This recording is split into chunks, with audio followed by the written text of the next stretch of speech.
There it is. Welcome to another edition of KitSZN. But tonight we have ourselves a fun interview in store for everyone.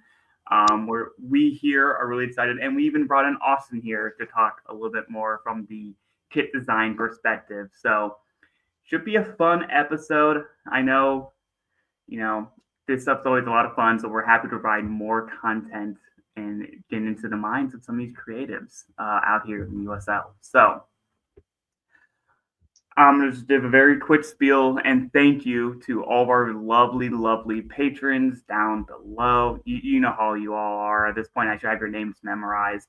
John Hunt, Frank Anthony, Christopher Cohen, Harry Austin, John Fuller, Michael Flutes, Joshua Duder, Noah Telford, Berto Aguilar, Jeremy Churchman, Stephen Howard, Ryan Lacara, Tim Knotts, Enabrecht 30, MOS, Kunal Patel, Olive the Hedgehog, Andrew Towsley, Mad Cat Peel, Ryan Smeltzer, and as always, thank you to Goals.tv for sponsoring this. I swear that list keeps growing, and I love it. So, without further ado, Without further ado, I want to introduce our guest for tonight, and it is Cassidy. Thank you so much for joining us here tonight. How are you doing tonight? Yeah, thank you for having me. I'm doing great. I'm happy to be here and excited to talk kits with you guys. So yeah, thank you for having me.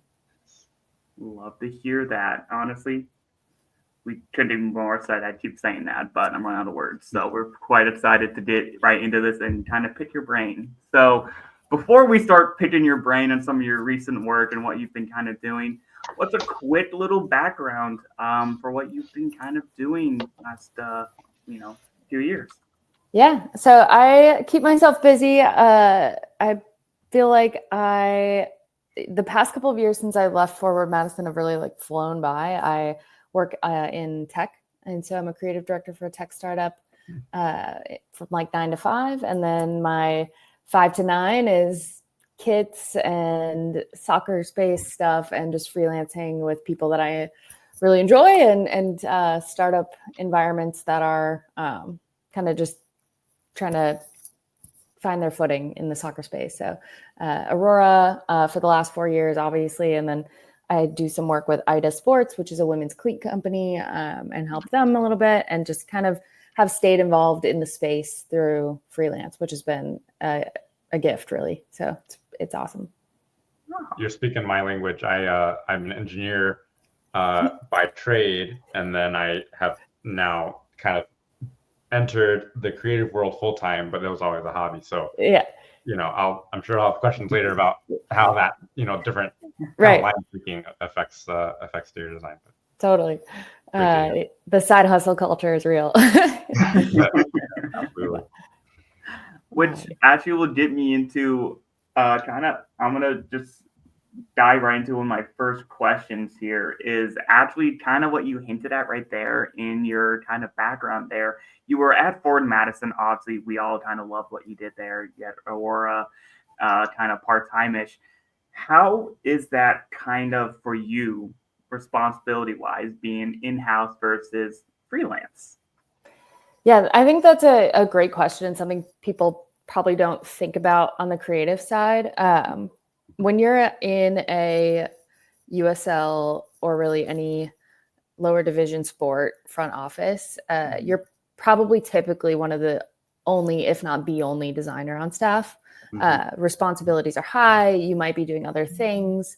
And so, for example, when I was at Forward, kit design was like the 10th priority on my list, right? It's like you have all the other kind of things, you're all scrambling together to get these kits over the line, and then you realize like, oh my god, this is kind of fun and cool, and like we're doing something like really unique here, and how do we make that not the 10th priority but the 4th priority? And so I think you could see it in the evolution of those early years at Forward, like how we started to prioritize that more compared to other day-to-day functions. But it was always a fight, right? Like it's always a, how do you get extra time committed to those things compared to the laundry list of stuff you're doing and hats you're wearing. Whereas freelance, people tap me because they know that they want something and that I can partner with them on it. So it's a much more focused endeavor. I think it's obviously the priority when I'm working with somebody, because I'm not doing most of the time like anything else for that club. So I think it's a much more collaborative, and I'm not going to say Zen because it's never Zen, but it ends up feeling like, okay, I can focus on this and we can come up with something really cool together, and it doesn't feel panicked, and get them the outcome that they're looking for as a third party, which is cool. It's neat to be tapped for those things and be able to come in and provide a piece of art for a team. I think it's a really unique feeling. It's kind of like that's what you enjoy working on the most. Sorry, Brett. It sounds like that's what you enjoy working on the most too, right? So are you able to be kind of selective in the work that you choose, or do you think like you've carved out your niche enough now that people kind of naturally approach you with projects that kind of fit what you're interested in? Yeah, I think it's a little bit of both, right? There's always a bandwidth issue. So it's like, okay, how much can I really take on? You know, I do work full time. So being selective with my priorities helps narrow down projects, I think, because I've done everything from social design for teams to running social media to freelancing on art direction and all of it. So it could run the gamut. Like it could take up all of my time. And so I think being able to tap in where it makes sense and be selective has been the key as I've evolved. So it's a mix of both, like people coming to me for things that they need, and then also people coming to me for kits because they know me for kits. So yeah, I think you probably also feel more confident that you can deliver what people are expecting to when you just have that one thing to focus on versus having to manage all the hats. Yeah. It's definitely it's like another hat, right? But it's that hat. So I get to put on my day hat, and then I unwind for an hour and I put on my night hat, and then I'm much more focused in. So yeah. Nice. Sorry, Brett, I cut you off earlier. No, I was going to say essentially what it kind of sounded like when you do this freelance, you almost have that little bit sense of like you're being valued as an expert to kind of really hone in. You're like, hey, you value me as this designer. I can produce this for you. This is why I'm here. I'm not here, say it this way, to help keep the club afloat. I'm here to provide this one thing to help you produce good looking kits, right? In this sense, or design or whatever you do.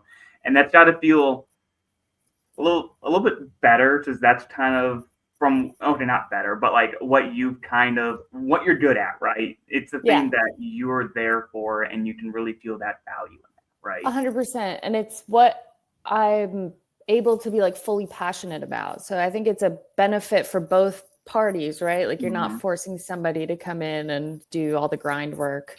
I get to come in and do something I love, and then they get to tell me what their vision is and make it come to life. And I think my experience in that space, plus dealing with some of these producers, helps just guide people through the process. I don't think people always know what they're biting off when they're like, we want custom kits. And so it's like half art, half like shaman sometimes through the process. And that is rewarding too. Also like frustrating, but rewarding. Customer service is the hardest thing. What was that, Fuck? I said customers are always the hardest to work with. Yeah. More like the factories, but yeah. Oh yeah, the factories, yeah. Sorry, Austin. You're good. I was just going to say, using a tech term, you're kind of like a project manager. 100%. I think that is very much connecting key stakeholders across projects to drive KPIs. Like my goodness. Yeah. That is it. Yeah. But it is sometimes that kind of pin you're missing, right? If you've never navigated the system before. And I think a lot of these producers have done a really good job of getting better customer service stood up and making sure that their teams are supported. But early days, especially like Aurora Hummel stuff. Like, nope, it was like wild, wild west. So it's evolved even in the last 4 years. Like how I'll say to that point, as Fox and I have been doing this, I think this is our 4th season doing this. We've even seen an intake, I mean, like, increase in quality. We've seen the designs getting way better, and we're starting to see things. I don't want to say mass produced, but like you're starting to see more creative minds getting opportunities as more teams are paying attention to this. And I think that kind of hints at kind of that little bit of evolution, a little bit like 100%. Right. Yeah. It's reaching like a scale where it's becoming accessible. And I think that's important. And also it gets tricky because creativity in its own way is not a mass produced resource, right? Yes, like, and so when you have one company claiming they can do custom for every team they support, where is that, resource being burned out? It's being burned out somewhere. And so creativity itself is like, it's not unlimited. And so that's always one thing, like, is the artist being treated okay in those places? Like, I don't know. Someone check on that. It's like a one person like sweatshop. Like, you can cut that from the final. It's just ChatGPT building kits the entire time. I hope not. Nah. Hope not. Well, yeah, I'd say for our sake, for rating kits, I also hope not too. So I really hope not. Yeah, I say a lot of our favorite kits are always like guest artists with so and so and stuff like that. Like, so when it's true art. I think there's definitely just value in allowing an artist to be an artist and not a machine. And that's like when you scale a promise like custom kits, like that comes with a cost. So either you're adding more artists or you're burning the artists you have out. I think that is just the reality of it. So that's where I got caught in early days of Forward, and no disrespect, it just became too much. We were just pumping out way too many kits, and it was like, oh my God, I can't keep up with this. And just tapped right out of creativity. I was like, I don't even know if I can do this anymore. And was like going to step away from it. And luckily Aurora was like, do you want to just do one? Sure. Yeah. And they are amazing to work with. They're super collaborative, and they have a great team on their front office. So that's great. Yeah, that's good to hear. And obviously you kind of hint, you've talked about, you've done a few kits for Madison. I think you told us earlier, you also, I didn't know this, you did the Rhode Island yellow. You did that kit, and now Aurora and such. You've obviously designed quite a few kits, probably also picked up quite a few yourself there, or like samples. And like, what types of kits do you actually like are drawn to? Like, what is your, I don't want to call it a style per se, but like, what gets your eyes like attention? Yeah, it's so funny. I would never wear a kit that I've designed. That's like, I love everything that I make, like my own children, but they're like, some of them are so loud and vibrant and like intense, and they're always created because of the community, right? Like if it's a more traditional community like Rhode Island and New England, like they're aiming for a very professional soccer environment, a very high-end kind of feel. And so that direction was much more muted, much more subtle, but still had a couple of twists that were personalized to Rhode Island. I think that style is much more like my taste. I'm a very basic, like plain black sweatshirt style type of human being. But I think obviously when you look at the global landscape of kits, like Italy, like Kappa is one of my favorite producers, the legacy Kappa kits. And now some of their newer stuff that's tying into the nostalgic feel, the big collars, the just clean lines. I think they do a really nice job. And then some of the Japanese kits out there are just unbelievable. Nike for Japan, like they're always kills it. Like that is like the supreme for me is the Japan World Cup kits. Every lineup is just immaculate. So those are my, like, on a global scale, what I would pick. I've always been super jealous of the Japanese kits. Like, as a, I'm one of those weird guys. Like, I'll love international kits, but like I will not buy one unless it's USA. Yeah. Because I'm an outlaw and everything. Right. But like I will love them, and I'm always like, "Where's our Japan?" Yeah, I thought this year's. I like these. Yeah, years. I thought this round was actually decent. Like they're definitely making an effort, and I think the pressure from the like lower divisions maybe has something to do with it. I like to think that they like have heard the people crying for something more creative. So happy that they actually went out of the box this year. Yeah. And let me say this before, I think Austin, you had a question here. When you say basic kits, what our friend Taylor says, I can wear that with a pair of jeans and fit right in. And that's basically what I've termed a clean looking kit. A clean looking kit. Clean and a pair of jeans, and you can just go with it. And I don't think anyone's pulling up anything I've ever designed and going like, that's a clean looking kit, which is totally fine. And that's what they're meant to be. They're meant to be loud and proud and for the like super supporters. And that is where I've found my kind of niche. But I always like, sometimes there was one, I'll give you a little anecdote. The first year of Forward Madison, the third kit we put out, it's like forgotten now because the drip kit came and replaced it, and there was like one more.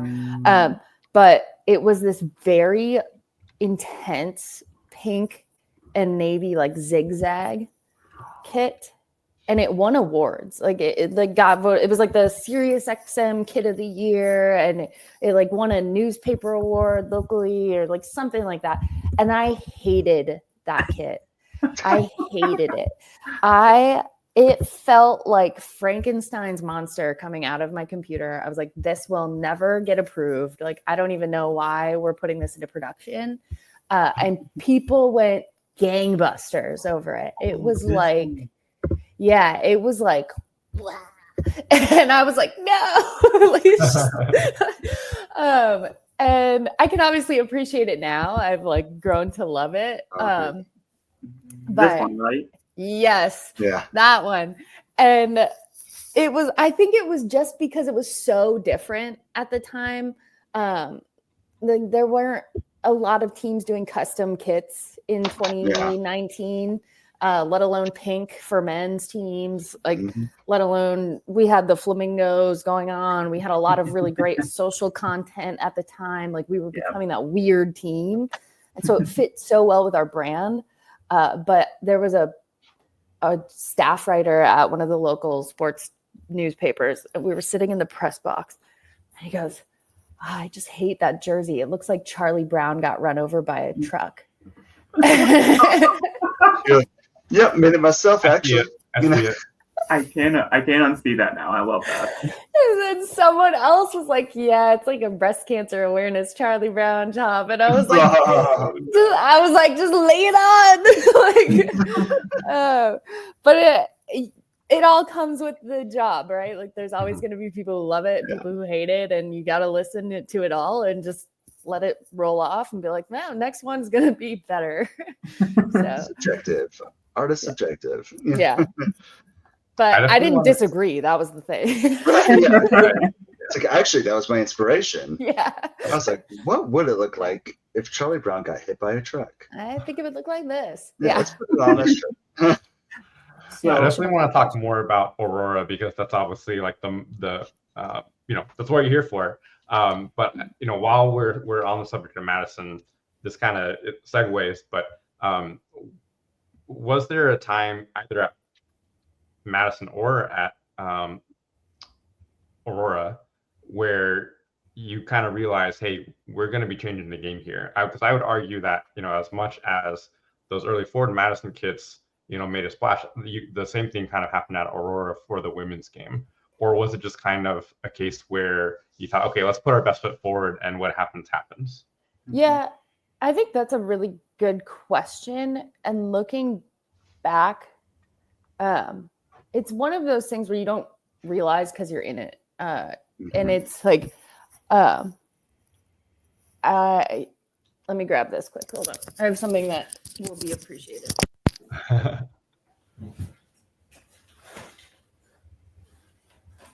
This is going to be good. I just know it. So like early Madison days, I don't know if you can hear me. There you go. Yep. Early Madison days, it was like, we had no idea what we were doing that second year. That third kit was like, the Charlie Brown kit was like, oh, so a third kit is like important, right? So how do we top that? How do we top that at all? We threw every idea at the wall. I think I designed like 20 different tops. So it's like, at that point, we knew that there was something important happening with this idea of launching bespoke third kits. But it's like, we started with like this type of style. It was like, I really wanted to go with like a Frank Lloyd Wright, like calling out Art Deco. And then that got completely shut down. We didn't, it never got made. It got sampled and never got made. And then that's where we ended up with the drip kit. And so this is the original painting that you actually did that yourself, right? It was analog and then you digitized it afterwards. Yeah. So this is like a hand dipped, hydro dipped canvas. And so this was done when you're thinking about timelines. Season for Forward starts February, March, preseason. This was dipped the last week of January and launched. And launched a month before. A month before the season started. Oh, so we were going into the season, no plan, full chaos. Like that kit that you're wearing, Brett, was like the one we had updated. We kept the home, but we let the supporters actually update the away kit. And so that was the one that was like, okay, well, we know we have this one, but what comes after it? And this got done, I think that like first or second weekend of March, and then COVID hit. And we were like, oh my God, you have to be kidding me. Like, this can't be real. And so we ended up launching it because we did this whole match for COVID fundraising thing. I bought a ticket for that, actually. Tied it all in to like, how do we do COVID relief fundraising? How do we launch the kit in conjunction with that? We wore the kit then when we played at Hart Park later on. But at the time, it was like, no one was thinking about, oh man, we're changing like kit stuff. We're like, like, can we just get a top out to the fan? It was like, can we even do this? And so there was just no like room to think about the more nuanced space. I think I didn't realize what I had really done until I left, and I was sitting in Wes Burdine's bar in Minneapolis, and he goes, holy shit, you're Cassidy. Like, and I was like, yeah. And he's like, you're the kit designer. We're starting a women's team. Like, we need you to come in and do our kits. And I was like, I don't do kits anymore. Like, that was like a one-time thing. And he was like, no, you're gonna do our stuff. You're like that ex-military. It's like, I'm out of the game. We have to save our country. Come on, Cassidy. I got tapped. And that was just kind of it. It was like, I didn't know what impact it really had. And then Aurora was just like there. The other piece of it is that both of those brands without the jerseys are still so strong. Both super community oriented. They came up with this really strong voice of who they were and what they were doing and why they were building. And I think what makes the kits special is it's not, at the time, it wasn't a flash in the pan. It was an extension of the brand they were building, and it still is for Aurora and Forward. And I think that's what makes it special. So that piece is like unreplicable, or like you can't replicate that to me. No. And it's one of the things that I think we even talked with him a little bit. He's done some teams with Austin here. He works with teams. When you do those first few kits for a team, it's almost important that you're almost setting a trend for them going forward, right? And for like Madison, as we talked about on the show, y'all came off strong. I'm not going to lie; those were like really good kits. You raised the bar. I think for other teams, they're like, "Hey, we want some of what Madison's doing." And at some point, we started to get a little Madison fatigue a little bit because we're like, y'all keep doing good stuff, and like you gotta be running out of ideas, right? And it's starting to feel like that. And it is nice to hear that people, still value what you've done, and then you didn't even reflect on how much of a change that you've done. Because if you guys didn't do what you did at Madison, we may not be having a show that has all these kits that we have today. Honestly, nothing to think about. And so I'm going to take this moment to actually shout out. There's a team in Providence FC. They were the ones that actually started it. So they were one of the first Hummel bespoke kit teams in the country for Hummel. And they had that amazing hammerhead kit and then the donut kit. I have that donut one. Yes. Yep. And that was the legacy that we were coming in on, going, how do we possibly like level up to this? Like, how do we possibly even reach this tier? Like, they're killing it. But there was no one doing it at that. Like, it was like, when you think about it, that's a men's league. Like, I think they're not even professional at this point. No. And they're a brand at this point, Yeah. And they're awesome. Like, I love the guy, Jason Rigo, I think. He was great early on. I like reached out to him. I was like, hey, I don't know what the hell I'm doing. And they were awesome, but they were one of the few. It's like them and maybe a couple others. And it's like, so we were looking to the pioneers that were already in the space going, damn, how did they do it? And it's cool that eventually we kind of turned into those pioneers. And now, I mean, Austin, I saw your roadies kit. Like, I feel like you've done some really cool stuff. Like, there's just great artists all over that are now doing really neat stuff. And I feel like the teams that they're doing it for deserve that. So I love that. Yeah. Once you see that it's possible, it opens up that world. So, but yeah, we have you to thank for paving the way. No, I'm just here. You mentioned earlier that crazy turnaround time for that Madison kit.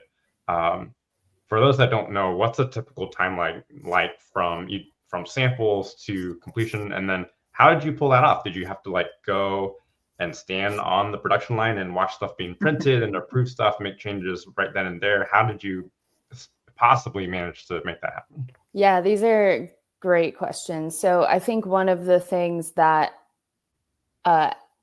when we started, like, MLS fans were always saying, like, oh, the turnaround, we can't do cool stuff because the turnaround times, we're doing these 18 months in advance. Like, and so when Hummel was like, we can do it in 6, we're like, okay. Like, and at that time, 2019, they were producing out of China. And it was my first experience with any sort of supply chain management in the like fabric production side of things, absolute nightmare. Our colors were incredibly difficult.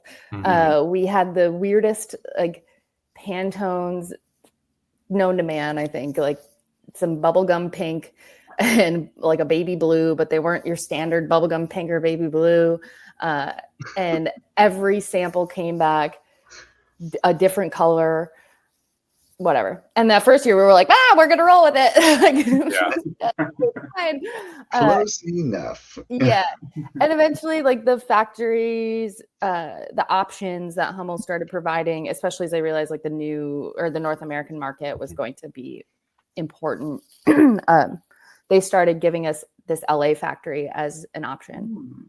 And the LA factory, I've been there. I have stood on the production lines. I have actually flown jerseys back from California for a kit launch the next day. Wow. Because of timelines, but it like tripled our speed from basically start to finish. I know they still use that factory for things that they're doing quickly, like all of their warm-up tops. And then they added, and I probably I don't know how many trade secrets of Hummels I'm giving away here, but it's like Joel in California, right? I think Joel's the name of the guy. Yes, yeah. Everybody got it. Call Joel. Yeah, call Joel. And Joel's awesome. He'll have you anytime. He'll feed you lunch and he'll show you around. And Kara.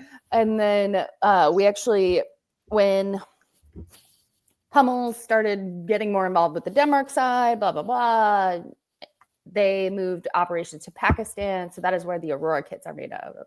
So that was because I knew, and others didn't, that the LA factory could not do custom dyed collars.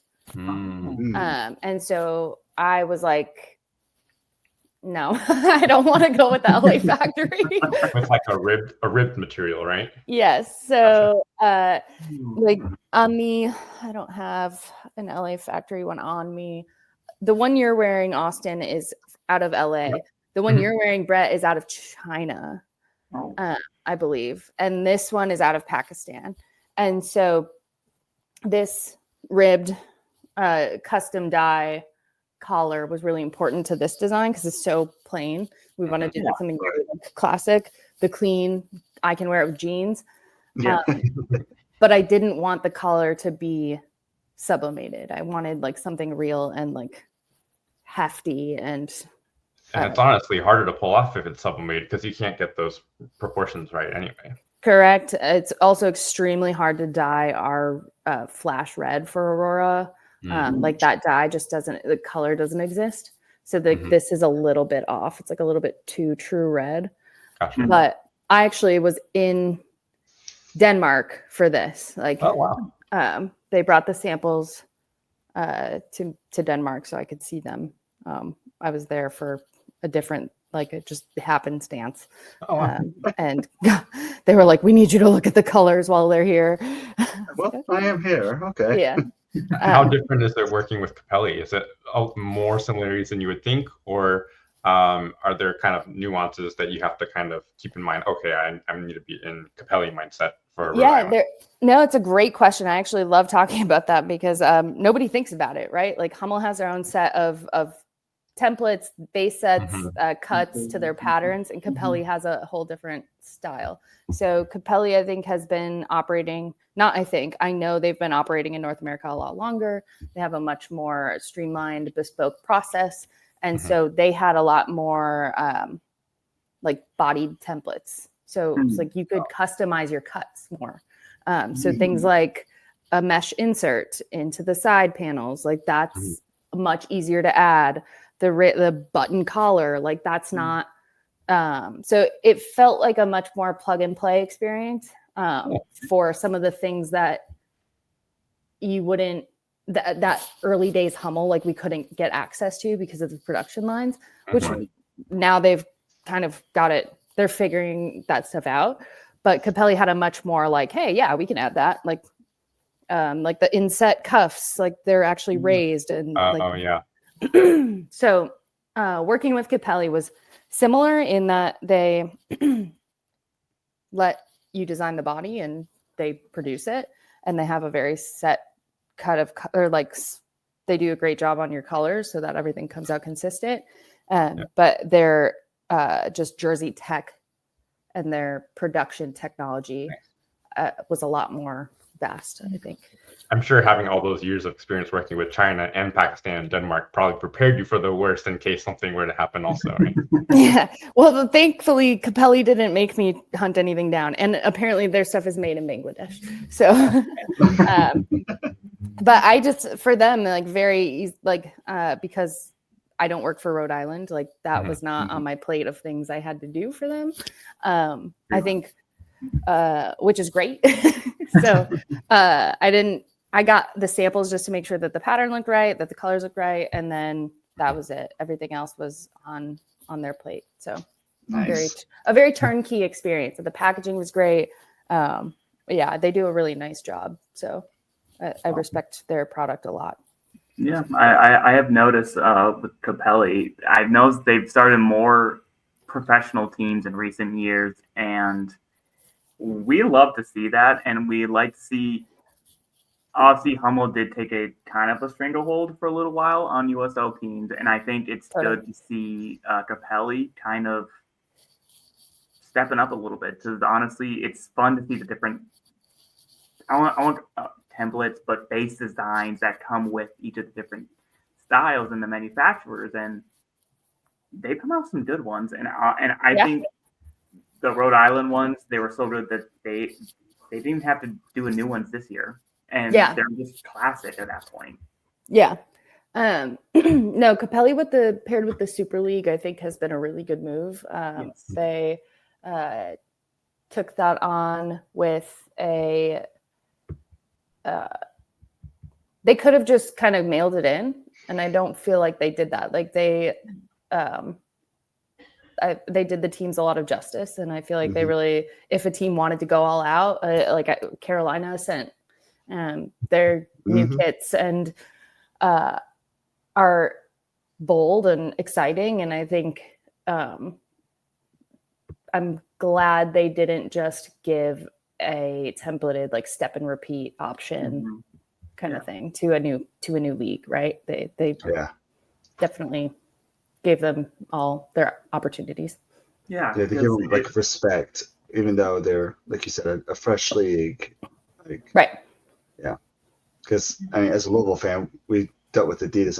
I'm wearing Adidas, but they literally still had the My Adidas tags on the inside and everything. Like, clearly somebody in the team was just on their computer choosing their color. And like, all right, thanks, My Adidas. You know, which at the same time, right? If you go that route, if you're a club and you choose to go that route, also respectable because the fabric quality, the cut quality, like it's tried and true. And that's where, if I think taking a gamble on a product where the fabric might not be all the way sorted out, like you might be switching factories halfway through. The production lines for Nike, Adidas, Puma, like they're set, they're good. It's quality stuff. It's going to show up, and it's going to show up nice. Like that's just, if you're the kind of club where that's the important stuff, like that, I think that option is the one every day, where it's like, we don't need the bespoke design. We need good stuff to get here. So I don't knock anybody for how they choose to outfit their players. Every way is a good way, as long as they're not out there in their compression shorts. or as I like to tell bots, there's just pros and cons to each type. Some of them are a little bit maybe a little more creative. Some are a little bit more better quality. Sometimes you get a little bit of both. It's all depends on what you're looking for, right? And I think that kind of highlights what's nice that we kind of alluded to earlier, that the U.S. at this point has all these choices when it comes to these teams to choose from, right? From independents, from budding up companies to larger companies and everything in between. Yeah, I think the next 5 years, excuse me, will be very interesting because you're going to have all of these. It's almost like the middle is going to get snapped up. Like it's just it's going to happen, right? Yeah. All of these middle teams. So all the top tiers are in their contracts. You're not getting any of those, and then you're going all these kind of new. Oh my God, I can't think now. All the expansion teams coming out in these new leagues, and the WPSL going like opening up a D2 women's side, the NWSL potentially opening up a D2 women's side, like USL adding a bajillion expansion teams, like and plus the Premier soon as well. That's a whole new league. Yes, and so that kind of middle core of these clubs who want to make an impact, I think it'll be this wild race of producers trying to get that business, and it'll be really interesting to see, Stimulus, Olive in New York, all of these kind of independent brands fighting with like Admiral, Macron, Umbro, Legacy, all trying to get into the North American kit market because it is the Wild West still. Yeah. And I think it'll be really very interesting to follow. That's my take on that. Honestly, I kind of agree. I've kind of noticed just the variety of manufacturers that we've started seeing more and more, especially as we get kind of into some of the League Two, the W League. They have some of the more unknown teams, manufacturers.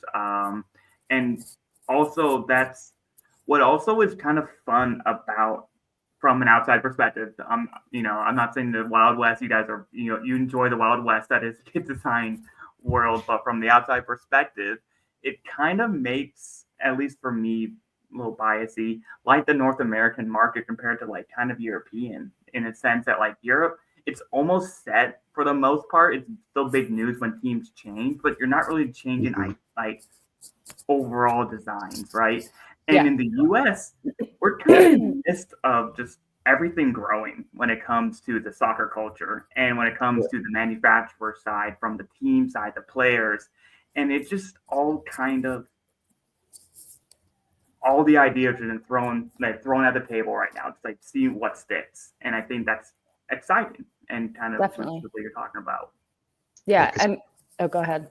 As I said, like we don't have the 1,000 years tradition. Like the club's been here since 1884, and they wore a white T-shirt their first game, and they've wore white T-shirts ever since. Like Tottenham and Germany slander. Yeah, and I have no, and like a lot of those, they're still beautiful. Like when they come out, but like I mean, as a fan, I'm not gonna buy the new one every year because like I'll buy the third kit when they come out with the fun one or something like that. But I completely agree. Like you see the same stuff come out every single year. Yeah. And you kind of get bored, but it's gonna be fun. Well, I almost wonder if after the next 5 years, right? Like we're gonna go through this. Charlie's coming, like they're all coming. Like I wonder in 5 years if it'll go back. If the pendulum will swing too far and everyone will be kitted out and we'll be like, stop. Give me a white T-shirt. I've already seen a little bit of like, I feel like people are going with clean and classic. Yeah. Right now, because I mean, even like the new USA kit, the navy one, it's pinstripes. Yeah, the heartbeat ones. It's just it's a nice, clean pinstripe jersey. Yeah. And I felt like even like in the fashion world, people, we got the boot summer. Yeah. All boot summer. So like everyone's just wearing their boots for the summer, but they're wearing like a classic football shirt with it. So it's people are trying to look more at the 80s and 70s 100%. Soccer jerseys. Yeah. And I think the consumerism culture shift will also affect things like the rise of thrifting and vintage shopping, and obviously all of the resale like kit shops are gaining popularity. Classic football shirts, I think, just opened like 3 new locations in the US. Like that's all you're also competing with that. Of just like, how are people purchasing? What's important to people? How, like, where are they spending their money? So yeah, it'll definitely, the landscape will shift, I think, pretty dramatically, or it won't. And Like, and I could be totally wrong. And maybe I'm just like too involved. Like, but I Too find it far very into the fascinating. vacuum. Yeah. Well, to Vata's point, we've already seen some teams go with that cleaner slate, with some of their kits. But we've also seen more teams, Rhode Island's an example of it, who don't release kits every year. Mhm. And I Yes. think that kind of, I'm a fan of that. Someone who is, I don't like excess kits Yeah. as much as a collector as I am. I don't like mass producing kits every single year. I think it's kind of wasteful. And it also hurts people's wallets, especially when they're increasing in pricing. And it also sometimes can lack quality when you're like pumping out kits every year. I think you alluded to that earlier as well. And Definitely. that's already starting to happen, I think, a little bit. And I think we did almost start look at like the 90s with Adidas. They went a little bold back in the 90s with their jerseys.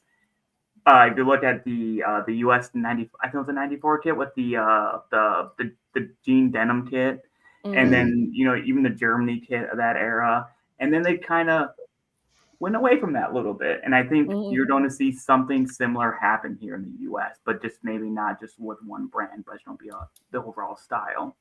Yeah, I 100% agree that it's and this is, I'll put my front office hat back on, right? Like this is where it's business versus fan Yes.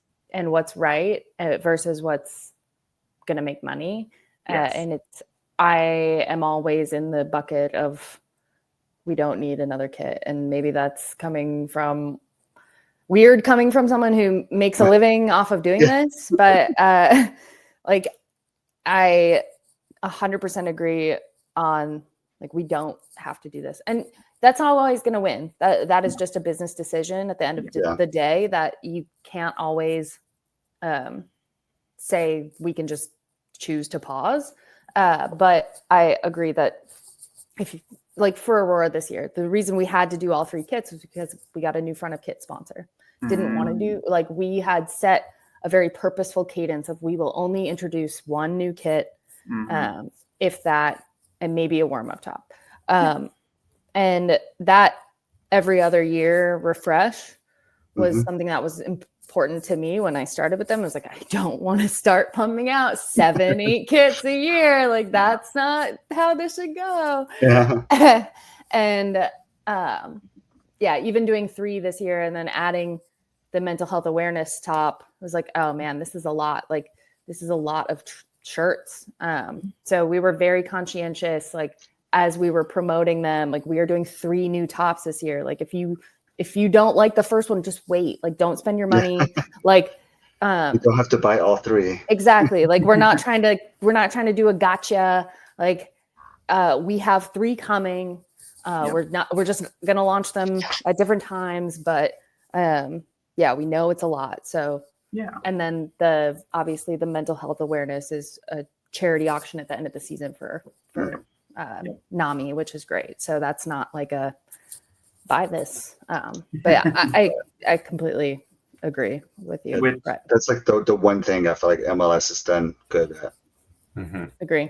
I don't compliment MLS often, but I live in St. Louis. Like we have a team and everything, but the one thing I do like is that I don't have to worry about buying 40 new jerseys a year. Yeah. And when the price tag is $180. I know. I'm basically waiting every 2 years to see if I want to get something from them, but I don't know if I can wait that long. But I will even say from a kit review perspective, Spots and I here, we have, just to put it into perspective so you can understand what we've already done, we've already, to today, rated 73 jerseys, and we do 5 essentially. We still have 60 plus to go. Yeah, we're halfway done. Just in the USL? Just USL, from the Super, from the League 1, League 2, W. It's just crazy down in League 2. We're not into UPSL, the MLS, the oh my God, Midwest, Premier League, a lot. Nothing, just USL. Yeah, so it is refreshing when some teams like maybe not producing 2 kits this year. at one point we're just going to run out of ideas collectively as a space. Like they're all just going to start looking like each other. Yeah. That's what about a white T-shirt? Yeah. Or as we said last year, we saw like map kits everywhere. Everywhere had a map kit. It was a trend. It was a trend in 2019. And for like I remember like T-shirts. Someone's like, "Oh, we should do the Madison map," and I was like, "Yeah, no, no." I have the files somewhere of a black Madison map kit, so that exists. But we were all like, no. So it's good to know that I came back into fashion. They always do. Which give it 4 years. Yeah, 4 years. Yeah. Which, speaking of, I did want to kind of talk about a little when it comes to inspiration on some of these kits and kind of what we don't get to see and like how many iterations go into that back room. Because obviously you said you had an idea of maybe a map kit. Obviously, thankfully you didn't add to the massive map kits. right. But just a little peek into how you pick up some of those ideas and what were some of the maybe even good ones that didn't get released. I know you mentioned that one earlier, the Capitol, but like yeah. Okay, I'll start with inspiration. Yes. I'm a big proponent of like real art. I think there's it's a skill to do graphic design. As a graphic designer, like that's not an easy task, and I think like some of the conscientiousness that goes into the patterns on some of these kits is unbelievable. But I like to actually look to like fine art, physical art, to draw inspiration from, because I think I spend so much time in Illustrator just like playing with lines and text and like, okay, I don't want to just do a step and repeat on this. And then you end up doing a step and repeat anyway. So like, but I think the best ones that I've ever done have always been like drip kit. It's like, okay, this was when TikTok was like brand new and all these kids were hydro dipping their skateboards. And I was like, that's cool. Like, that's sick. How do I do that? Quilting. It was like, oh my God, I saw like a gorgeous quilt one day and someone sent me a picture from the state fair, the Minnesota State Fair. If you've never been, unbelievable. My parents keep telling me, I'm actually from Minnesota. So oh my God. My parents keep telling me, hey, you gotta go. You gotta go. Kentucky State Fair's the same way. Like I literally would just walk through the quilt sections. Yes. Like almost cry. Yeah, it's astounding, right? It's like the level of creativity, commitment, and just craftsmanship that go into some of these artworks is inspiring. And so like drawing from that for something that I like to do as a passion project, to me is like a fulfilling way to use that time instead of just churning out a graphic, which I do 99% of the rest of my day. And so that's really important to me. Like, can I do something that I don't get to do every day? Sometimes it turns out really bad. Sometimes I am not skilled enough to make those visions come to life. And so most of the ones that are on like the cutting room floor are like visions that I had that were like, ooh, like, you didn't nail it there. Like this didn't quite do it for us.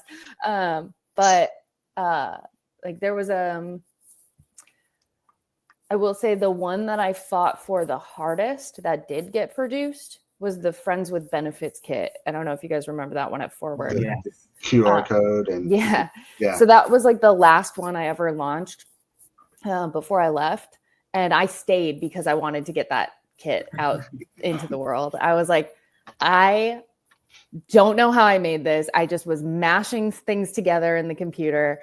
I was at my wit's end. I was like, I know I want to checker something. I want to put a QR code on this. I don't know where it's going to go, but we're going to do it. And it's going to get out into the world. And everyone was like, no, like this is terrible. Like every sample we got like wasn't working. And the colors were weird. It was like, we're not going to launch a white kit. Like we don't need it. And I pushed and pushed and pushed. And that to this day is like my favorite kit that I've done. It was this one, right? Yeah. Yes. And it's like, I don't know why. That one is my favorite because I have, to this day, I have no idea how I made it. I literally was just laying like different gradients and then I was doing 1,000 blend modes over it. And then I flattened it all down and shipped it off. And they were like, we can't print this. I was like, you're going to print it. You can. Yeah. And they did. They did. You're like that person who's just like splattering paint against the wall. And then like all of a sudden there's like a girl on there with a robe. And you're like, this is what I've been trying to do. This is it. And I think I have pictures of like the original samples. And it was like gross. That'll happen. Yeah. But yeah, so inspiration, I always try to look to like go to a museum, walk around, pull up Pinterest for like art or scenery or something, and then go from there. Like this was one that didn't make it out of it made it onto a jersey, but it didn't make it out of sampling, but I painted this. Oh, that's nice. It's like an impressionist painting for a pride kit, and we never ended up getting it all the way there, but it was fun. Like it was a fun experiment. Oh, here we go. I'm getting very peacocky from it. It's so bad. I like it. I'm very white. Yeah. Yeah, that's the pink version. Yeah. There's like we're doing it's not a map, but it was like just random lines and a halftone pattern. It's like this was when we were just throwing stuff at the wall to try and get things out. Not a map kit. Right. Well, I would say like a lot of like right, like a lot of my inspiration is like leaves from the botanical garden. Then I like rails from like a railing outside. Like this is my whole camera rolls, like this pattern from a Japanese pagoda in Madison at the time. So I'm always just grabbing things like that and storing them and tucking them away and keeping them. So well, I think what you're to summarize what you're saying is it has to be fun for you, and it's an art. Like being creative is an art, and for non-skilled people in art, it is honestly always like I applaud those who can do that, because that's not something that I can do. I'm skilled at. I can barely do it. So if you can barely do that, then I'd have zero chance of making anything else good. So I met with the factory last year for this kit. I'll tell you this. This one, which looks pretty simple, but I added all these dots. Okay. Ooh. And the factory guy was like, "You always overcomplicate things." Gotta put the dots in. Yeah, and I was like, "It's fair. I don't know what I am doing. Like I'm just making this up and hoping that you can print it." And he was like, "We'll do it, but like, but we don't like you." Yeah, exactly. That's what I was picking up. I picked up what he was putting down, and so because I don't do it every day, and because it is something that I just do when I get the opportunity, I am not as versed in best practices, and it does sometimes hinder the way that I go into production. So that is like a hill that I have to climb every year. I think that's also a benefit though, because I found that sometimes knowing too much of the production side, it's like, well, I'm not gonna put a gradient here because it's gonna be harder. I'm just gonna make it a solid color. I'm gonna make this a little bit thicker because I know if I try to make it, less than a centimeter, the tolerance isn't gonna be good. So I'm gonna play it safe. Mm-hmm. So it is kind of a balance of, I think it's good that you sometimes have more of a creative side and not as much of a technical side, because then it allows you to kind of express yourself better. Yeah, it also helped early because I didn't really have a soccer background, and so when we had pitched the forward kits out to other designers to try and make stuff, they did very classic, like vertical stripes, hoops, like this will be, and because I was like, I don't know, like I don't have any idea what European clubs are wearing and why it has to be 1,000-year-old white T-shirt. And that's where we got the Charlie Brown truck kit from. Like that's so. To your point, Austin, like sometimes the lack of knowledge allows the creativity to come through without any like preconceived no hindrance. Yeah. So it sounds like you're really well versed in it now, though. Has that been a fun process in kind of immersing yourself in this world as you've, kind of inadvertently become a part of it? Yeah, it's kind of like it's again one of those things where you don't think you're picking it up, and then like 4 years go by, and you're like, why do I know all this stuff? Why do I know about the hand like dyed collar coming out of Denmark? Like, and why that's important, and why it's only Pakistan can produce no idea. Like, what is an interlock mesh 40? Like, why do I know what that is? But it's good. It's always I'm a big believer in like never stop learning and never say no to an opportunity. So it's been cool. That's the teacher in me. I'm like, keep learning. Yeah. More on stuff. That note, earlier you mentioned, some of the big brands like Puma and Nike and Adidas. You've obviously found really great collaborators now, but what's kind of like a dream product for you? Is it working with a certain type of club? Is it working with a certain type of manufacturer?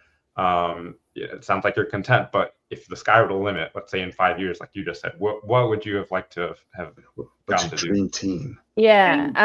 If you need to, it doesn't have to be a US team. If you anybody, see wherever, just because I don't know who you talk with or whoever wants to reach out, whatever. Right. Make sure everyone's in mind.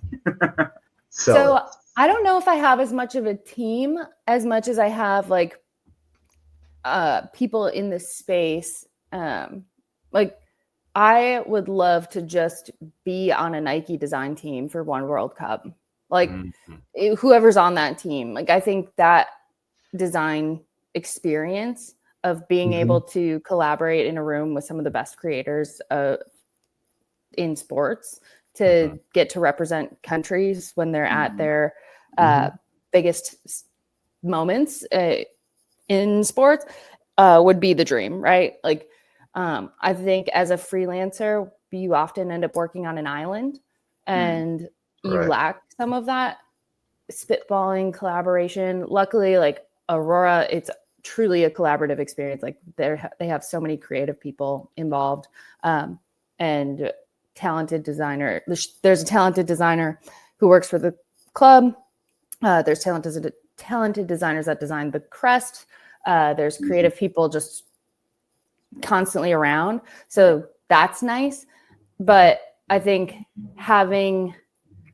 getting to learn and work with some of the top like kit designers is the dream. So like a Nike for a one season even would be just like, oh my God. But yeah, I mean, I kind of came up in this unconventionally. So I've just been making it work and having fun with it. And I think it'd be cool to see how it operates from the other like side. Right. So, yeah, but there's so many talented people in the space and there's so many cool creators. And I think just as you go, you meet more people who are doing awesome stuff, and the opportunity to work with any of them, like Austin, I'd love to collab with you on some stuff. Like there's always just some like, I think you just, it doesn't matter like what the team is. That's not true. It matters what the team is if you want the design to be good and connect with the fans. Like that is so that's part of my process is like, I have to talk to a fan before we design anything. So like Rhode Island, we did a focus group. Aurora, I've spent some time there. But I think just collaborating with as many people in the space as we go is like just always a gift. So that's always my goal. Yeah, just I think at the end of the day, I think everyone who creates kits, they're all in their own little community and they all like build off of each other. We've seen this in the USL. We've seen this just across, I think, most even US sports even. They tend to have, hey, this is a cool jersey for like a baseball jersey. Hey, let me take some of those ideas and apply it to my own team, or in soccer specifically. We've seen just mass amounts of collaborations, and we're seeing, and it's just honestly one of the things that I've always enjoyed, because it's not like, hey, I want mine to be better than yours. Hey, I saw you produce that like a beautiful kit, let me top that, right? Or like, let me produce something that could complement it really well as like your secondary kit or something like that. Yeah. I mean, there's always a level of competitiveness. That's the beauty of working in sports. Is like, it is kind of like naturally competitive. Yeah, it's a lot of competitive people, but I think what is nice is like a lot of really warm people as well. Like I because this isn't my full-time job, like I've kind of removed myself from the space a little bit, because it's just like I'm not in it every day, like on Twitter or anything. But if someone were to come and be like, hey, what do you think of this? I would be so happy to talk to them. And that's where I think it just takes being connected and practice and time. It's like, but there are a lot of really cool people who are willing to do that. And I love that. Like, I've met so many people I've just reached out to, or they've reached out to me. And that's just a good community that way. Yeah. And as Fox and I keep finding more and more great creatives here in the USL, obviously, quick little plug for the show if you want to catch some of those interviews here. Thank you for that segue there. But it's always one of our favorite parts, because we know y'all are just, I don't know, you love to talk about what you've done. You've obviously put in the care into it, and everyone's just so friendly and open to talk. And we've not had one bad interview, and it's been honestly a true blessing. And from our limited design expertise into that little 3 jerseys I've designed. Thank you very much. That's cool. That's it. But that's what, like, I think this is also something that's super creative as well. And that's where people don't talk about the ways that you can almost be a part of sports without being a part of sports. Yeah. And as a kid or a high schooler, it was like, okay, if you want to work in sports, you go into sales or you go into marketing. And it's like, that's it. Like, you're selling tickets, or you're playing, or you're doing the emails. like, or you're throwing T-shirts out to the fans, like I did. Which I did. I've done it. We've all done it. But nobody talks about, the support roles, the kitmen in the locker rooms, the ops people, the designers, there's so many roles that go in to building a front office, and then there's so many roles that go into building a community around a sports team. Supporters, volunteers, people who work the stadiums, like those are all key parts. People that talk about the space, people that are podcasting about it, like that's all real, and that is all like a completely integral part of sports and a completely valid way to make a living in sports, or contribute to your favorite sports team, or be a part of something bigger. And it's like something that unfortunately I had to stumble in and be like, is this real? And walk through and go like, oh, wow, cool. Yeah. And I wish somebody at 16 would have been like, you could be an artist, and have it not feel like I'm crazy. And that's where things like this are so important. People like you are so important, and it's all a part of the same thing, right? The creating and contributing and doing something you love to be a part of something you love. So no, it's one of the things when Taylor first approached me 4 years ago, and I ended up bringing in Fox and all that and kind of building the show, was this isn't something that a lot of people talk about. They don't realize what all goes in to not just the kits, but the designing, the manufacturing, the logistics, and also why it kind of matters if you want to look good on the field. Some people are like, oh, it's just a jersey. It can mean a lot more than that. Yeah. And I think that's important. And it's also, you're representing a community. And I think that's one of the things we always love to highlight. We're always, as I sometimes say, we like to be for the people. That's why we have like fan votes and all that stuff, or like kid of the week or whatever and such. And like, we want to highlight that because that's what kind of, I don't want to say separates, but made soccer what can be unique is that it can be more fan oriented. It can be all the little people building up something that they all can be proud of. And you see other leagues try to replicate that, like NBA with their city jerseys, or the NFL, MLB. Well, Fanatics with the see-through pants really dropped the ball on that one. But or marketing. But I think you're 100% right that grassroots feel and buy-in that a custom kit can provide. And I think at this point, if you're a business owner, if you're a revenue-driven person, for a long time, I got told I was a non-revenue generating part of the company, like in a non-revenue generating role. And like you weren't selling ads and stuff like that. Like I wasn't selling tickets. And because I wasn't selling tickets, my role wasn't exclusively driven by bringing dollars in. I think creatives are very quickly flipping that script. Brand is a revenue stream. Kits are a revenue stream. Creative is important. There is no such thing as a non-revenue generating role. That like doesn't exist. It should never be said. And I think as you watch sports expand into this mix of art and you watch how these things really drive business, it's cool to see that is playing a part in the growth, and that there is a space for creatives to make real impact on business bottom lines. Because that's, at the end of the day, that's what keeps us all in jobs. Like, you got to have a business if you want to keep people employed. And so that's a very real part of it too. And I think seeing that people are starting to take it seriously is important. So, and like you were talking about, Brett, sorry to interrupt, but like you were talking about how the kids represent the local community, or they should, but they also market it. So like when you came out, when the drip kit dropped, it was a worldwide phenomenon. Like literally, like, I mean, that was all over the Twitter and stuff like that. People were talking about where is this drip kit been sold? It's in Germany. Like you can still find it on classic football shirts. So like, it's one of those things, like no one outside of America has heard of Madison, Wisconsin. Like even outside the Midwest, I'd even wager. Outside the Midwest. Like if I didn't live in Missouri, I might not have heard of Madison, Wisconsin either. So like, it's one of those things, like, but now all of a sudden people, like, they are on the map now because of its shirt, not 100%. Because of ticket sales, because of the marketing that the shirt created naturally by itself.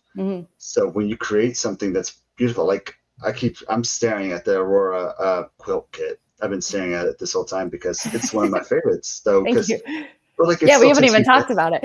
I know, we've been here for an hour and 12 minutes. Haven't even talked about the next kit. But like, I'm from Kentucky, and it's taking me back home.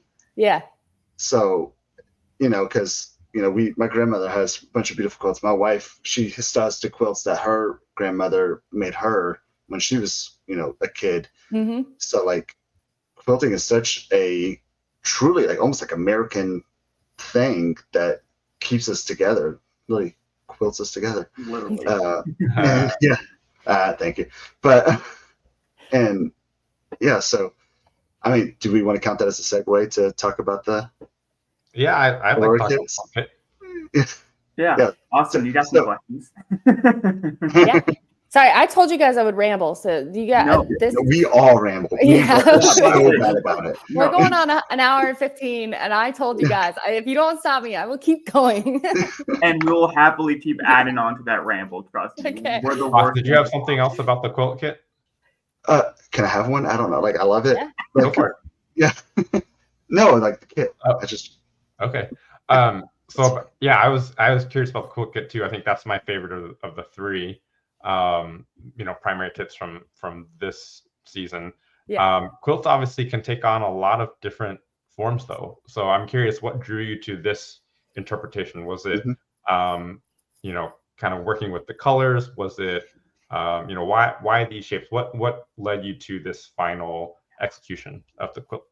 It's a great question because we went through 4 or 5 rounds of iteration on this before we got to this. So I actually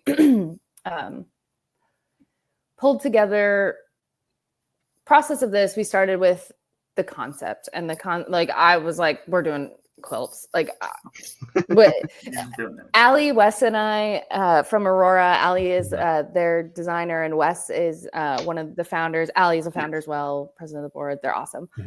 We sit down every year in the fall, and we're like, "What do we want to do?" And I was like, "I want to go." And so they didn't get a say this year. And so I started obviously doing research, mood boarding. I think to what Fox said about it being, it's really like Americana nostalgia feel is true, but it's also, when you start digging into it, so global. Quilting is just this like extremely historic, really cross-cultural art form. It can be found in almost every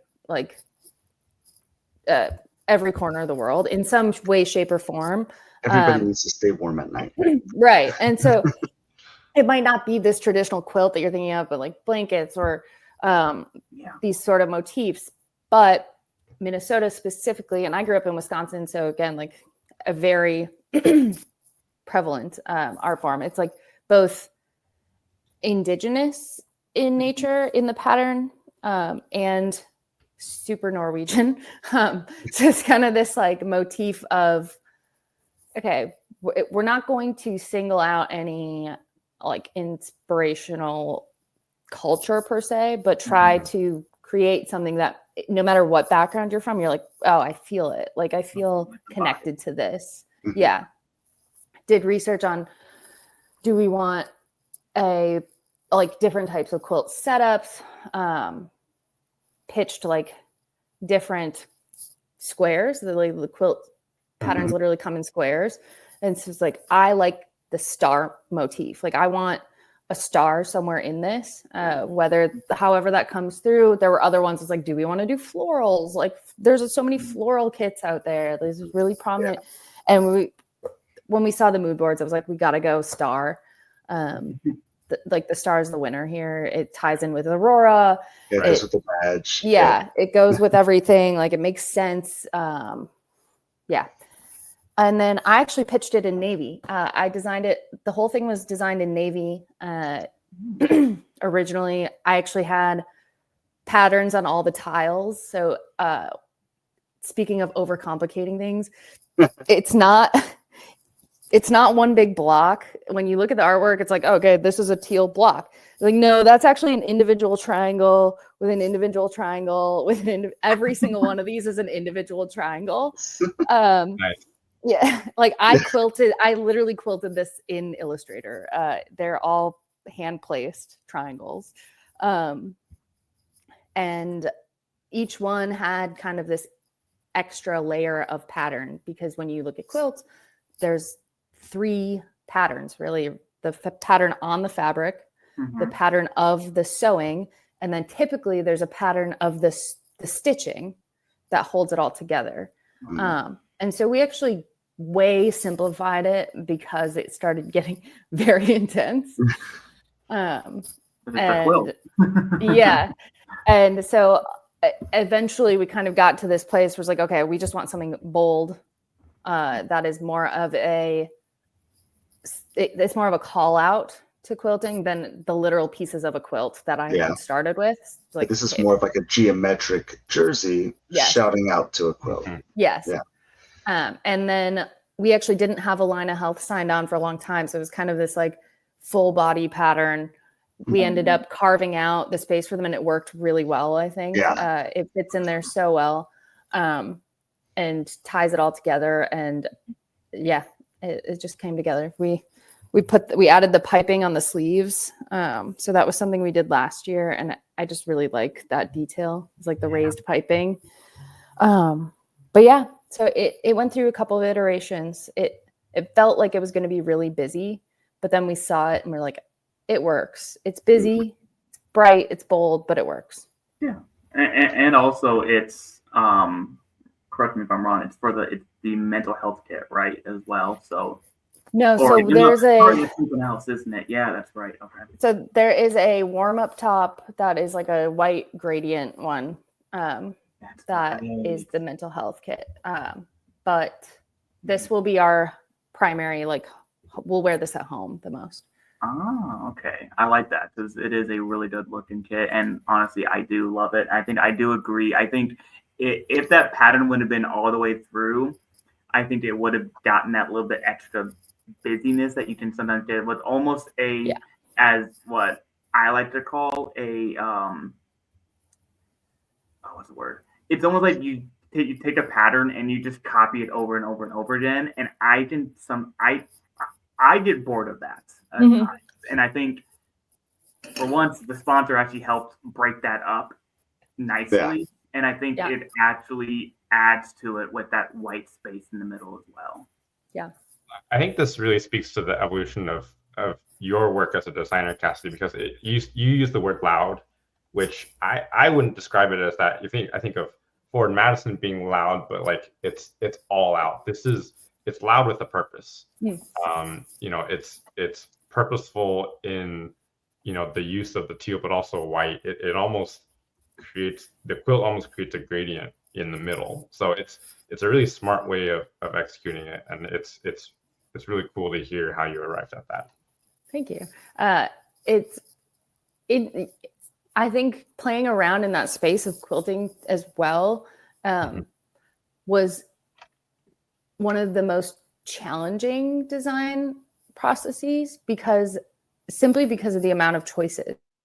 Yeah. So typically when you do a pattern, pretty quickly, like if things are going to work well together, colors, where they should kind of land, or if it matters or doesn't. Like sometimes it doesn't matter what color goes where. This one was like 1,000 different ways to lay these out. I have versions where the squares are straight on instead of diagonal, and they're different. Like there just was 1,000 different ways to go about this.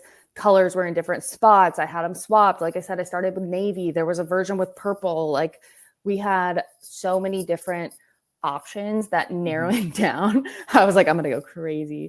And Allie and Wes had to step in and be like, stop making versions. Yeah. We like this one. Just stay here. And I was like, okay. But this was the one where it was like, oh my God, I could literally do this in 10,000 different ways, and all of them would have something I like and don't like about it. So definitely a challenging task. Is that your personal favorite? I'm curious, just because of the amount of work that went into it. This was one where it felt like I was doing more than designing a jersey. Like I think it felt personal. Yeah. It felt like this is something that I'm going to look back on and not call it the Charlie Brown truck kit and actually just be very proud of this. And the launch, the whole photo shoot concept, we got Mariah and Yelena, who are 2 players for Aurora. They've been with Aurora for 4 years. They both brought their grandparents, who are both immigrants, to the US to the photo shoot. Yes. So those are Yelena's grandparents. And then Mariah brought her grandparents out as well. And that was really important to kind of tell that nostalgic Midwest, like I want to feel like I'm in my grandparents' cabin again. And what that feeling brings of like, I belong here. And that was really important to me. It's like, how do we position this when we tell the story? Because it could, again, go 10,000 ways. And we wanted it to feel like you've known this quilt your whole life, right? Like, yeah. So that was cool to bring together. It's one of those things that I, again, like to always highlight. Kits mean something, and sports can be that platform to elevate that story. There's a reason why we have this show to talk about it, or we have people who spend so much time, money, effort into cheering on 11 or players who they're not affected by our screaming, but they affect their daily lives because of messages like these stories that can come out from it, right? Yeah. And I think that just highlights that fact. And honestly, yeah. And I love to hear that background that, they brought in their grandparents. It seems like it's something that was truly special for you, the designer, and for the individual players and the community. Yeah. And it's a hard story to tell, right? Like there's only so much time in the day and there's only so many ways you can like get a kit story across when you're also just trying to show the design.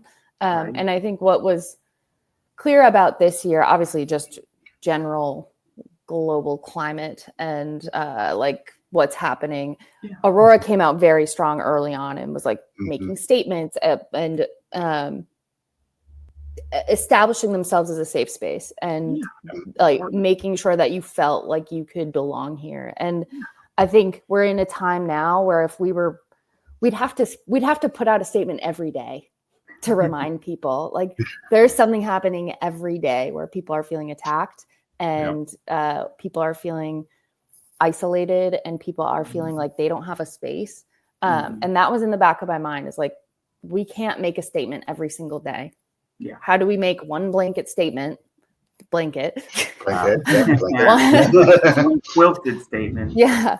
One actual statement to say like, okay, we're not going to fix every problem. We're not going to be able to solve every feeling that you might have, but you belong here. We are a community.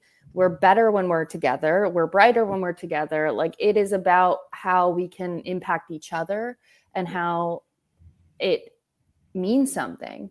Like how these matches and these places and these spaces where you feel like you can belong actually does mean something, and it is important. And I don't know if a shirt does all of that, but that was like in my head. It's like, okay, I don't have all the ways to make things right, but this is something that I have to get my feelings out, and hopefully it resonates with people. And with that, and you both can correct me if I'm wrong, but like Minnesota is like the biggest small town in America, if that makes sense. Yeah. Like they are, I mean, they're obviously a huge metropolis city, but they're a small town feel within itself.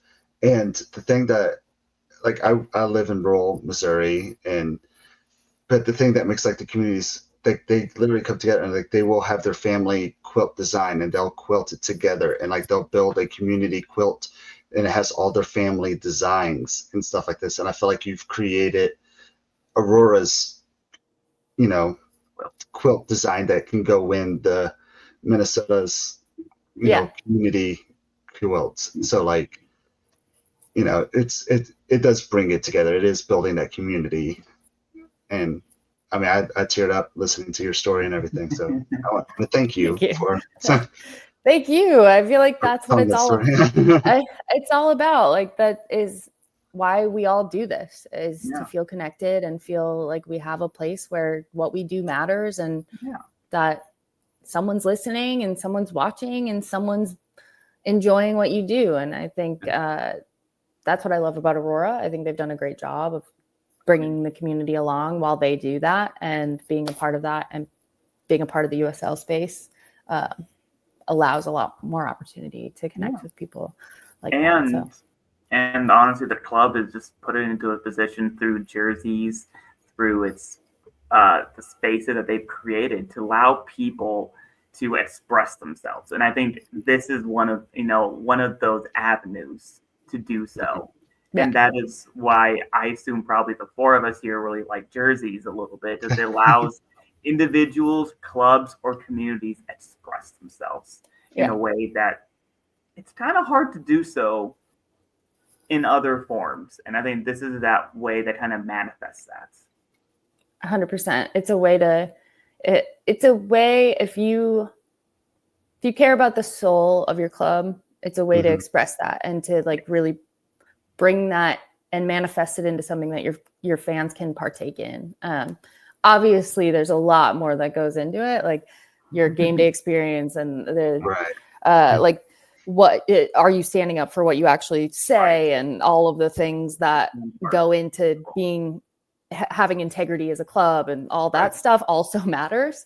Yes. And that's where I think like Aurora, Rhode Island, Forward, they have done a good job of being true to what they said they were going to do. And also, it's authentic that you're not going to get it right 100% of the time. Like we're all humans. And I think that is the give and take, and you learn and then you try again. And I think that's where I love all of the people that I've gotten to work with. And especially Aurora has just continued to impress me with their, hey, sometimes we make mistakes and we're going to just keep going and make a space that people enjoy. And they're great. So one thing I actually, just to talk about the club itself, so every year I do a charity stream for the American Outlaws, and they are one of the teams that I usually call every year, like, hey, is there anything you'd like to donate, like just a shirt or scarf or whatever? And they literally interview me every year just to like make sure that like, okay, what's the American Outlaws? What are you representing? So then they can make sure that their values are connecting with who they're working with. So like, even just to donate something, they are being, very prevalent to making sure that they are working with people who are on similar mind waves, Yeah. No, it's an integral part of how they operate. I think it's one of the things that is really impressive. And it's something that I've learned even as a freelancer, to ask those questions. Because sometimes you might assume like, oh, this person is value aligned, like with what I want to do. And then you don't ask and you're like, oh, they're a little less value aligned than I would have liked to know. And sometimes it's not a big deal. Sometimes you can make it work, like all in the spirit of like middle ground when it's necessary. But sometimes it's not.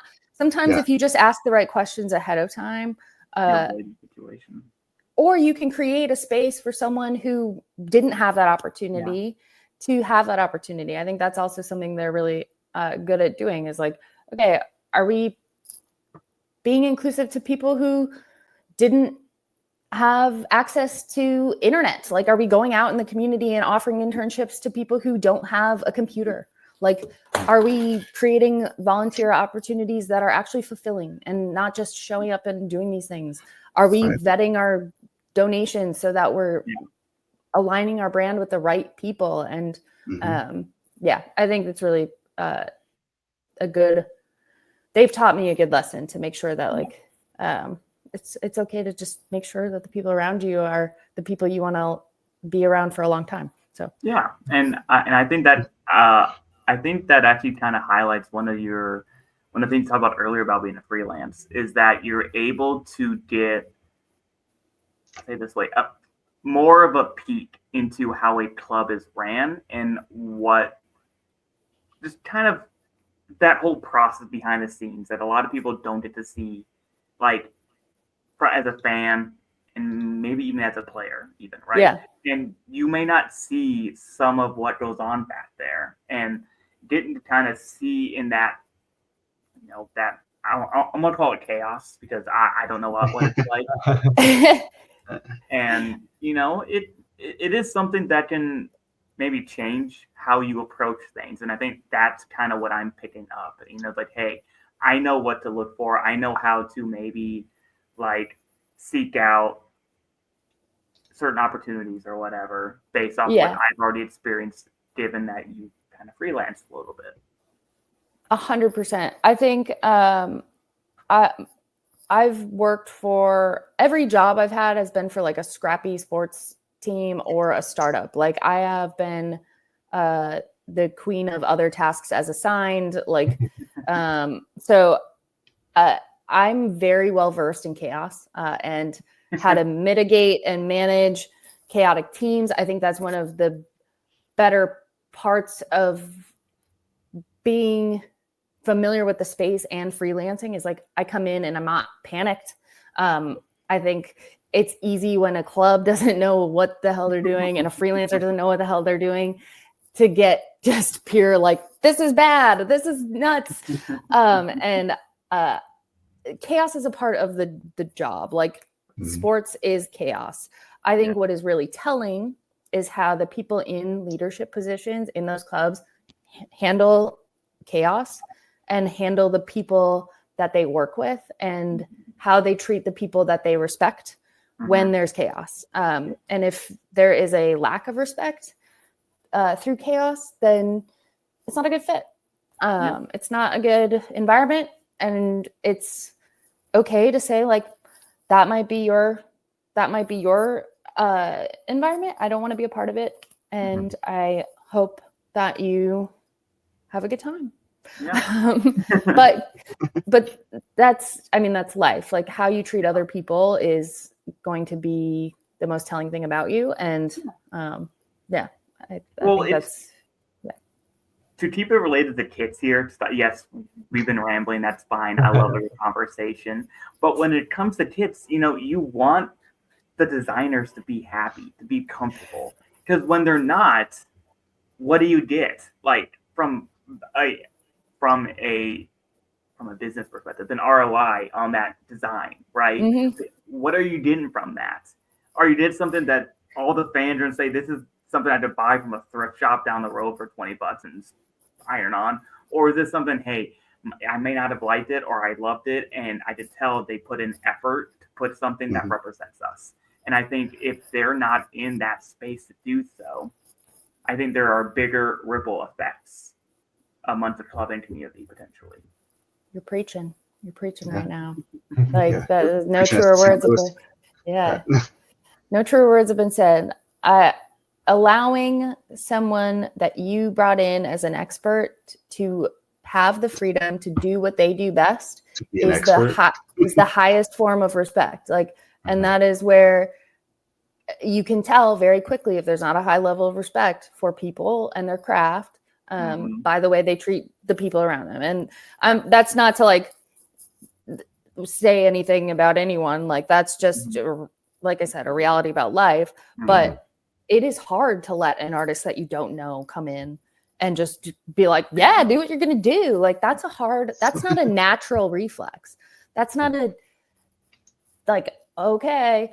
Especially when you've built a business, when you've worked and grinded and are putting in the 80 hours, 100 hours a week to make the business go. And now you're just paying someone to come in a couple hours and put some designs on a shirt. Like that's hard.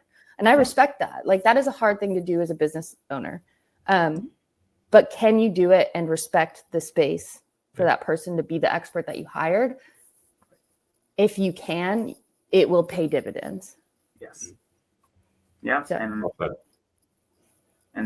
I think Austin can test a little bit about himself being some of his ventures as well.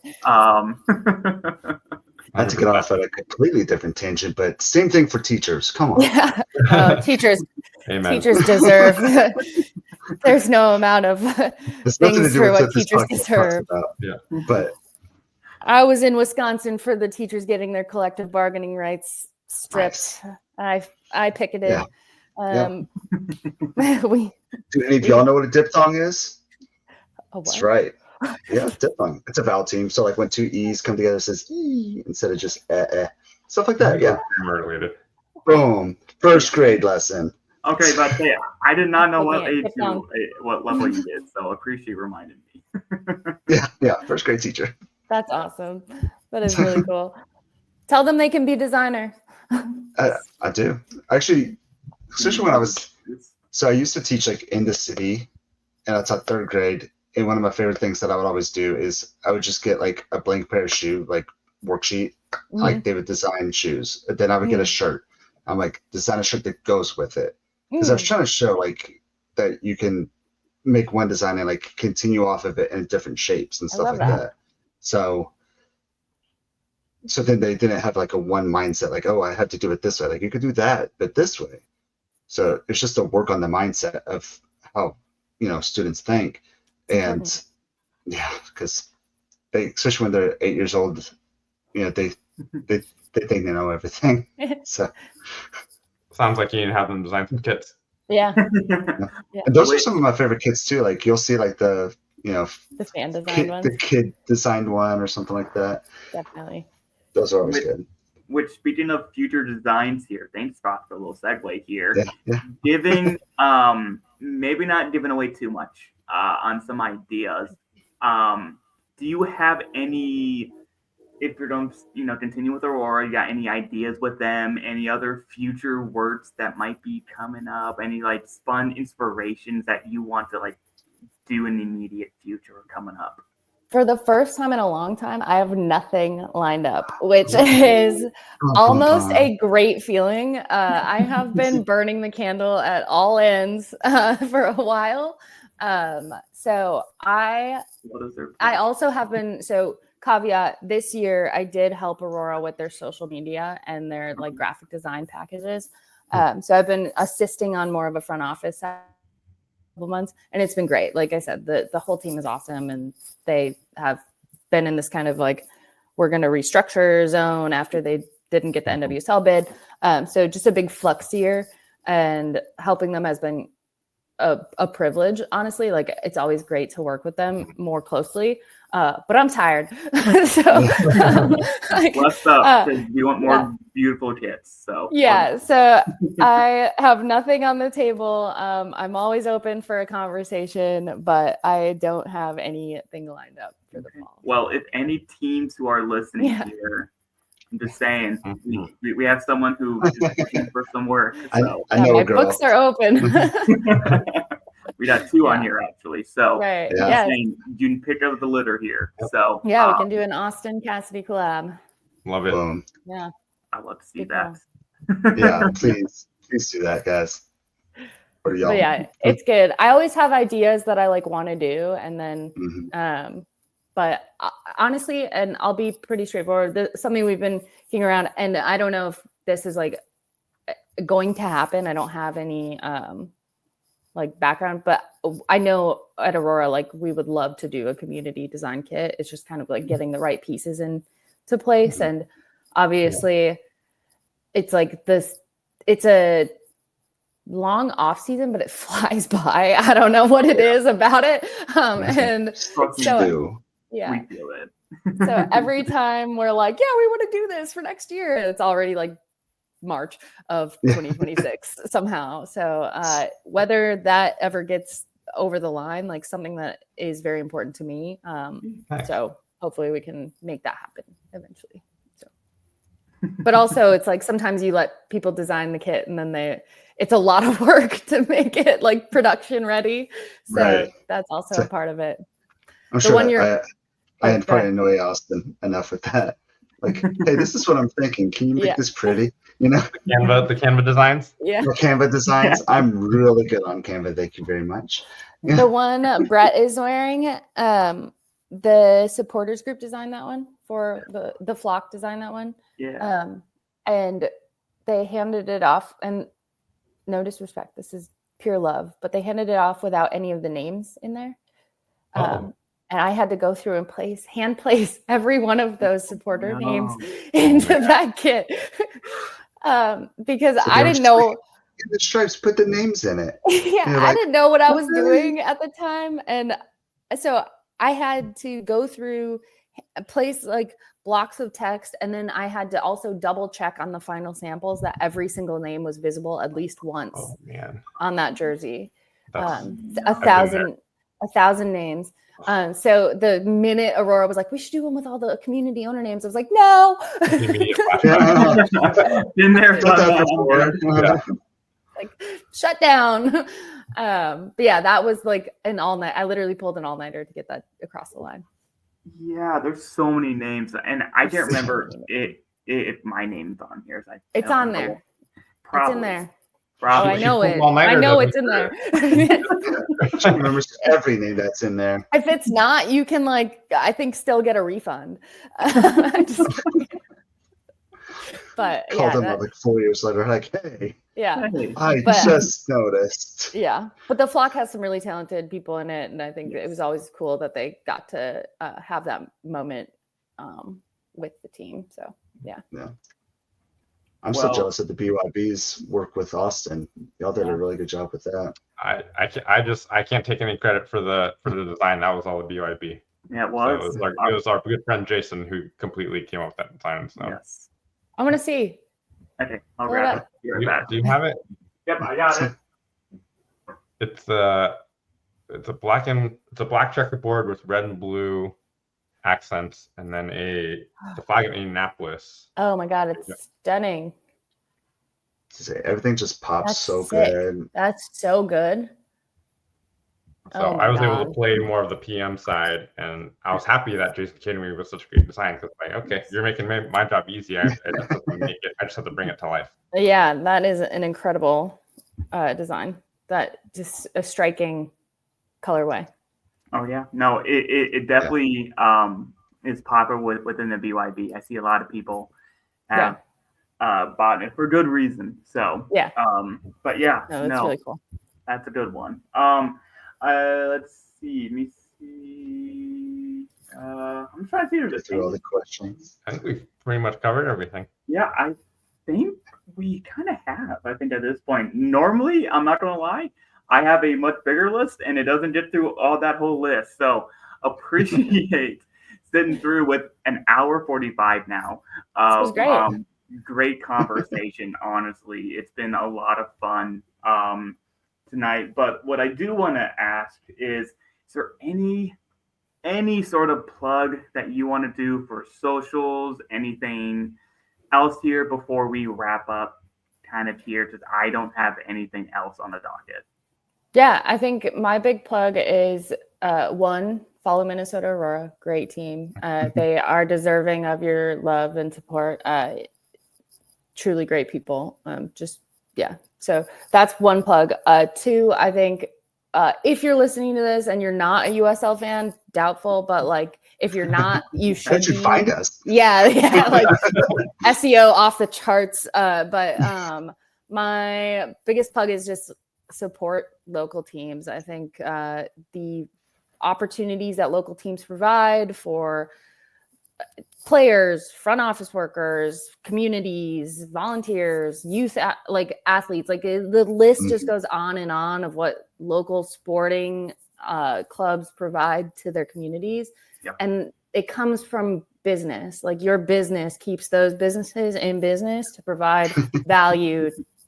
Like it is a give and take. Like you do have to support them and they will support you. And I think there is a really important symbiosis there. So support your local teams, and that's it.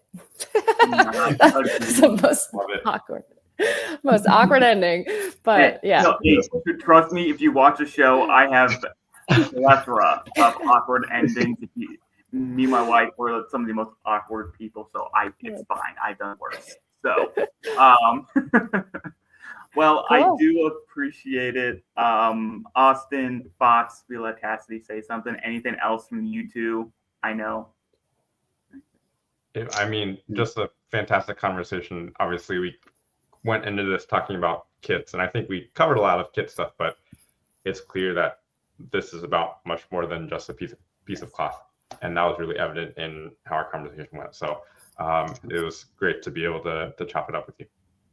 I appreciate it, guys. Usually I only get to have these 2-hour conversations about kids with my mom, and she's sick of them. So, hey, well, if you ever need to talk to someone else, you're always welcome here if you ever need to talk more. So awesome.